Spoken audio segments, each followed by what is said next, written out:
نحمده ونصلي على رسوله الكريم اما بعد فاعوذ باللہ من الشیطان الرجیم بسم اللہ الرحمن الرحیم۔ ثلاثی مزید فی کے ابواب میں سے باب افتعال اور فعل النہی۔ فعل النہی کیا ہوتا ہے جی؟ ایسا فعل جس میں کسی کام کے نہ کرنے کا حکم دیا جائے، دوسرے لفظوں میں جس میں کسی کام کے کرنے سے منع کیا جائے۔ تو منع کس زمانے میں کیا جا سکتا ہے؟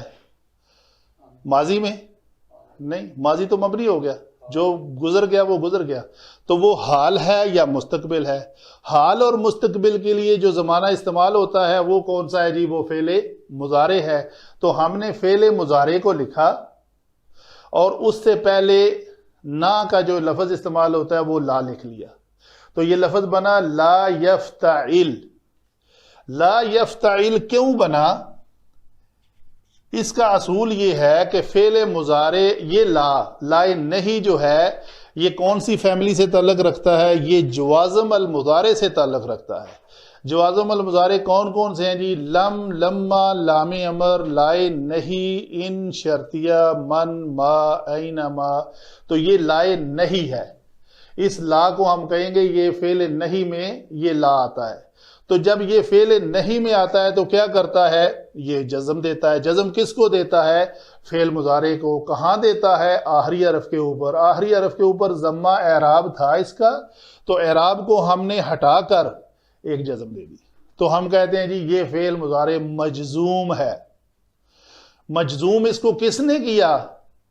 اس کے اوپر مجزوم کرنے کا عمل کس نے کیا؟ اس لا نے۔ چونکہ لا کو ہم نے کہا تھا جازم المضارع، مضارع کو جزم دینے والا، تو اس نے جزم دے دی۔ آگے چلتے ہیں جی۔ لا یفتعلان تھا تو نون گر گیا، جزم نہیں نظر آ رہی، تو اس لا نے آ کر اس کو مجزوم کیا ہے، لیکن یہاں پہ مجزوم ہونے کی علامت جو ہے وہ یہ ہے کہ نون موجود نہیں ہے، اعراب ختم ہو گیا اس کا۔ یہاں سے بھی اصل میں ہم نے اعراب ہی ختم کیا تھا، تو چونکہ اعراب پیش تھا، پیش کے عوض ہم نے جزم دی، تو اس لیے اس کا نام جو ہے نا مرفوع صیغوں کے اوپر جزم دی جاتی ہے، تو ان 5 مرفوع صیغوں کے اوپر جو عمل ہوتا ہے اس حوالے سے اس کا نام پڑ گیا یہ جازم المضارع ہے۔ تو یہاں پہ وہ جزم نہیں دے رہا، نون کا گرا ہوا ہونا اس کا علامت ہے کہ یہ مجزوم ہے۔ یہاں پہ بھی وہی بات ہے، نون اعرابی کا گرا ہوا ہونا علامت ہے کہ یہ مجزوم ہے، مجزوب نہیں۔ لا یفتعلو، نون گرا کر اس ایک الف کا اضافہ کیا جاتا ہے۔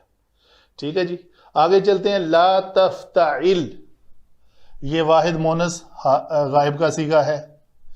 لا تفتعلا، اعراب گر گیا۔ لا تفتعلنا، اعراب تھا ہی نہیں، اصلی حالت میں مبنی ہے، مبنی کے اوپر لا آیا، اس نے کوئی عمل نہیں کیا، تو لفظ ہے لا تفتعلنا۔ جو فعل مضارع منفی تھا اس میں بھی یہ لا تفتعلنا ہی تھا، لیکن پہچانا عبارت کے اعتبار سے جائے گا کہ یہاں کوئی حکم دیا جا رہا ہے یا کوئی خبر دی جا رہی ہے۔ وہ علماء کا کام ہے، پہچان کے دیتے ہیں، اور آپ بھی جب عالم بن جائیں گے تو آپ خود پہچانیں گے انشاءاللہ۔ لا تفتعل، یہاں پہ پھر اس نے جزم دی، اس نے 5 صیغوں کو جزم دینی ہے۔ لا تفتعلا، نون گر گیا۔ لا تفتعلو، نون گر گیا اور ایک الف کا اضافہ کر دیا۔ لا تفتعلی، یہ لام زیریہ لی، یہ یا ساکن آتی ہے، تو یہ ہوئی، یہاں پہ نون گرا ہوا ہے۔ لا تفتعلان میں نون گرا ہوا ہے، لا تفتعل میں کچھ نہیں گرا ہوا چونکہ یہ مبنی صیغہ تھا۔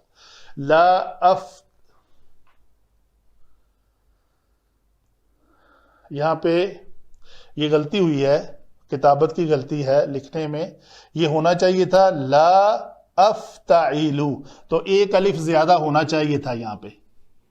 ٹھیک ہے، اگر یہ رہے تو یہ لا افتعلو بن جائے گا، یہ تو پھر دوسرا آ جائے گا، فعل امر میں چلا جائے گا، تو لا افتعلو یہ اس الف کا حصہ ہے، تو لا نفتعلو، یہ اس میں نحن ضمیر چھپی ہوئی ہے،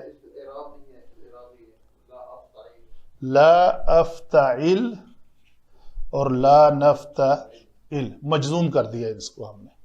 ٹھیک ہے جی. وما علینا الا البلاغ.